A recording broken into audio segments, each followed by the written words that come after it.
हिकु अहम ख़बर ॾिनी त Sindh high court Mehran university ऐं Shaheed Allah Bakhsh Soomro university art and design heritage Jamshoro जे OPS deputation out of turn promotion बाबति रिपोर्टन खे रद्द करे छॾियो आहे। Sindh high court circuit bench Hyderabad में मھراڻ यूनिवर्सिटी ऐं Shaheed Allah Bakhsh Soomro university art and design heritage Jamshoro OPS deputation out of turn promotion ते मुक़ररनि ख़िलाफ़ दाख़िल दरख़्वास्त ते जस्टिस इक़बाल कलोड़ो ऐं जस्टिस अमजद सहतो ते मुश्तमिल डिवीज़नल बेंच ॿुधणी कई आहे। अदालत एडिशनल चार्ज ऐं इज़ाफ़ी चार्ज ते वेठल उस्ताद आफीसरन ऐं मुलाज़मन खे हटाए तफ़सीली रिपोर्ट 25 जनवरी ते जमा कराइण जो हुकुम ॾेई छॾियो आहे।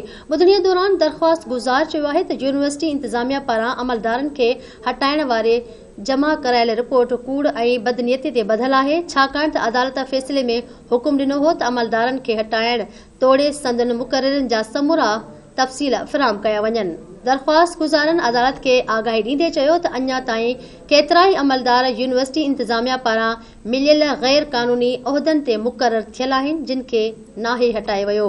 जस्टिस मोहम्मद इक़बाल कलोड़ो अमलदारनि खे छंड पटींदे चयो त यूनिवर्सिटीअ खे अदालत पारां हुकुम ॾिनल हो त समूरा गैर क़ानूनी मुक़रर अमलदार हटाए रिपोर्ट जमा कराई वञे, पर अव्हां रुॻो हिकु पेपर जमा करायो आहे। उन सां कीअं ख़बर पवंदी त कहिड़ा अमलदार हटाया विया आहिनि।